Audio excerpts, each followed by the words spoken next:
Hi hello నమస్తే, నేను journalist Sai. ఇది చూడండి, ఇక ఏదో అంటారు కదా, అవినీతి చేయటానికి దేంట్లోనూ చేయొచ్చని. అంటే శ్రీశ్రీ గారు ఒక మాట చెప్తారు, సబ్బుబిళ్ళ అగ్గిపుల్ల కాదేది కవితకు అనర్హం అని చెప్పి ఆయన ఒక లైన్ రాశారు. ఇప్పుడు మన కూటమి ప్రభుత్వం ఎందులో అయినా అవినీతి చేయొచ్చు, ఎందులో అయినా దోచుకోవచ్చు అనే ఒక కొత్త పథకాన్ని కనిపెట్టారు అనమాట.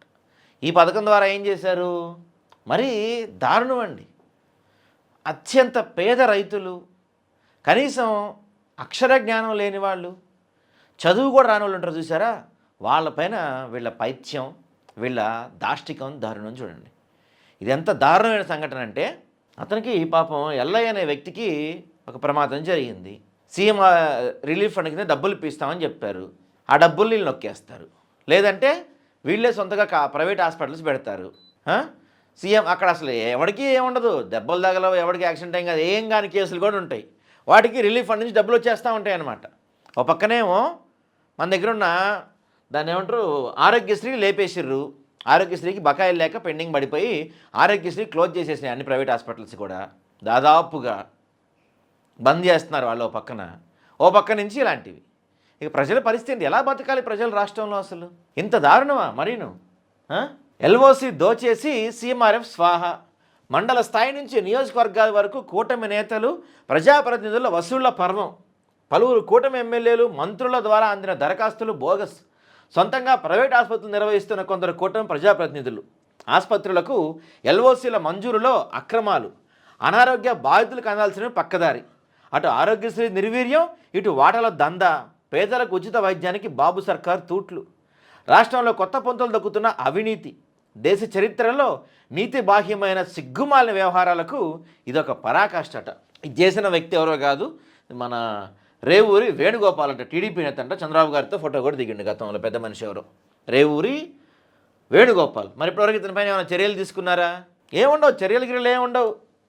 దోచుకో దాచుకో పంచుకో, దోచుకో దాచుకో పంచుకో, ఇంతే మనకు అక్కడ నడుస్తుంది అంతా. బాధితుడు ఎల్ఐ బ్యాంక్ ఖాతా నుంచి టీడీపీ నేత వేణుగోపాల్కు 8 లక్షలు బదిలైనట్టు వచ్చిన మెసేజ్. ఏం చేశాడు, ఇట్లా సీఎంఆర్ఎఫ్ ఫండ్ వస్తుంది ఇంత అని చెప్పి తీసుకొని, పాపం చదువుకునే వ్యక్తి కదా, బ్యాంకు దగ్గరికి తీసుకెళ్ళి ఆయనతోనే స్లిప్ రాయిపించి కొంత డబ్బులు ఏం చేశాడు, 8 లక్షలు మనోడు అకౌంట్కి ట్రాన్స్ఫర్ కొట్టించుకున్నాడు. పాపం వాళ్ళకి తెలియదు కదా, వీళ్ళు చదువుకునే వాళ్ళు కదా, వాళ్ళకి ఏం తెలుస్తుంది. 8 లక్షలు అకౌంట్లో ట్రాన్స్ఫర్ కొట్టించుకున్నాడు. ఏం చేయాలండి ఇలాంటి వాళ్ళని? కొద్ది నెలల క్రితం రోడ్డు ప్రమాదంలో తీవ్రంగా గాయపడ్డ వైఎస్ఆర్ కడప జిల్లా నందలూరు మండలం కుందానెల్లూరుకు చెందిన ఉపాధి హామీ ఫీల్డ్ అసిస్టెంట్ తుంటి ఎల్లయ్య ఒక కంటి చూపు కోల్పోయాడు. చెన్నైలో చికిత్స కోసం 30 లక్షలు ఖర్చయింది. సీఎంఆర్ఎఫ్ కింద డబ్బులు ఇప్పిస్తామంటూ టీడీపీ నాయకులు ఎల్లయ్యతో పలు కాగితాలపై సంతకాలు పెట్టించుకున్నారు. ఇంటికి వచ్చాక బాధితుడి ఖాతాకు 14 లక్షలు జమ కాగా, అందులో 8 లక్షలు టీడీపీకి చెందిన టీఎన్ఎస్ఎఫ్ రాష్ట్ర ప్రధాన కార్యదర్శి రేవూరి వేణుగోపాల్ బ్యాంక్ ఖాతాకు బదిలీ మెసేజ్ వచ్చింది. ఎల్ఐతో ముందుగానే బ్యాంక్ కాగితాలపై సంతకం పెట్టించుకొని డబ్బులు బదిలీ చేసుకున్నారు. ఇదేంటని ప్రశ్నిస్తే, మాకు ఖర్చులు ఉంటాయి, అందరికీ పర్సంటేజీలు ఇవ్వాలని టీడీపీ నేతలు చెప్తున్నారని పాపం ఆయన గోడు వెళ్ళబోసుకున్నాడంట. 35 లక్షలు ఆయనకు ఖర్చు అయింది. వీళ్ళేమో సీఎంఆర్ఎఫ్ కింద 14 లక్షలు ఇప్పిస్తా అని చెప్పారు. 14 లక్షలు 8 లక్షలు కొట్టేసారు వీళ్ళు. అంతేగా, 14 8 పోతే ఆయనకి ఏముంటుంది, 6 లక్షలు ఉంటుంది. ఇది దారుణం. ఇది అదేమంటే ఇదేంటని నేను అడిగితే, మాకు ఖర్చులు ఉంటాయి కదా అంట. ఖర్చుల కోసం చేపిస్తున్నారా? అసలు సీఎంఆర్ఎఫ్ ఇచ్చేది దేనికండి? ఇలాంటి వాళ్ళపైన ఏం చర్యలు ఉండవు ఇంతవరకు. చూసుకొని రాసి పెట్టుకోండి. నేను చెప్తున్నాను కదా, ఈ వీడియో డిలీట్ చేయం మేము, ఈ వీడియో ఇలానే ఉంటుంది. ఏ రోజైనా సరే నేను రోజు చూస్తా ఈ వీడియో ఓపెన్ చేసి, కామెంట్ చేయండి ఎవరన్నా, ఈ ఫలానా రేవూరి వేణుగోపాల్ అనే వ్యక్తి పైన కేసు అయింది, ఆయన పైన ఎఫ్ఐఆర్ ఫైల్ అయింది, ఏదైతే ఆయన అకౌంట్లోకి పైన 8 లక్షలు ఉన్నాయో ఆ 8 లక్షలు తిరిగి తీసుకొచ్చి ఆయనకి ఇచ్చేసారు ఎల్ఐకి అని చెప్పి ఏడన్నా ఒక ప్రూఫ్ ఉంటే చూపించండి ఎవరన్నా దమ్ముంటే. ఇంత దారుణం, మరి పాపం కదా, చదువుకోని వాళ్ళ దగ్గర నుంచి ఎట్లా చేసేది అసలు.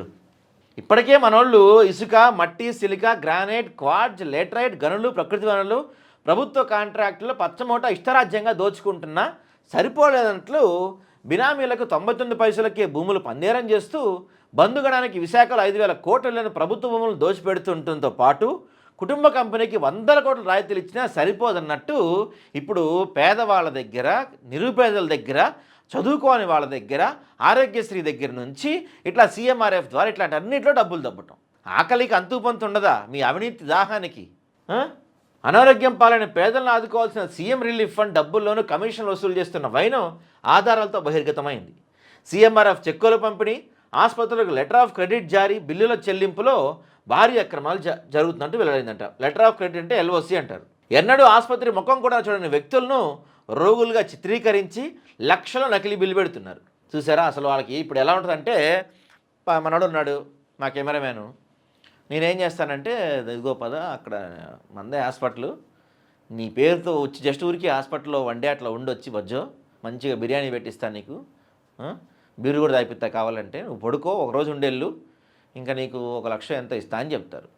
చెప్పి ఏం చేస్తారు, ఈలోపు ఏం చేస్తారు వీళ్ళు, మనోడికి ఏదో పెద్ద ఆపరేషన్ అయినట్టు ఓ 10-20 లక్షలు బిల్లు వేస్తారు. బిల్లు వేసి ఏం చేస్తారు, ఆ బిల్ని సీఎంఆర్ఎఫ్ ఫండ్కి పంపిస్తారు. సీఎంఆర్ఎఫ్ ఫండ్ నుంచి బిల్లు వస్తుంది. ఈయనకి మనోడికి ఎంతో కొంత ఇస్తారో 1,00,000 ఎంతో ఇచ్చి తూతు మంత్రంగా పంపించేసి మిగతాది మొత్తం వీళ్ళు నొక్కేస్తున్నారు. ఇది జరుగుతుంది రాష్ట్రంలో. ఎవడు పట్టించుకునేవాడు ఎవడన్నా ఉంటేగా, అడిగేవాడు ఎవడన్నా ఉంటేగా, ఎవడిష్టం వాడిది, ఎవరి దోపిడీ వాళ్ళది, ఎవరు పట్టించుకోవాలి దీన్ని? దీనికి ఒక విజిలెన్స్ కమిటీ ఉండాలి, దీనికి ఒక సమగ్రమైన దర్యాప్తు సంస్థలు ఉండాలి, ఇవి జరగాలి. ఎవరు పట్టించుకుంటున్నారు వీటిని? ఎవరిష్టం వాళ్ళది అయిపోయింది ఇక్కడ. ఎమ్మెల్యేలు పిఏలే అంటండోయ్. అనారోగ్యం బారిన పడ్డ అభాగ్యులు, నిరక్షరాస్యులు ప్రధానంగా టార్గెట్ చేసుకొని కూటమి ప్రజాప్రతినిధి అనుచరులు, దళారులు దోపిడీకి పాల్పడుతున్నారు.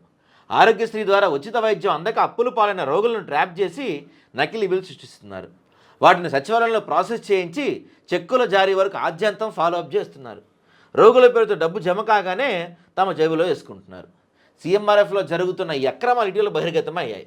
సీఎంఆర్ఎఫ్ ఎల్ఓసీల కోసం పలువురు కూటమి పార్టీల ఎమ్మెల్యేలు, మంత్రుల ద్వారా అందిన దరఖాస్తులు బోగస్ అని గుర్తించడం సమాచారం.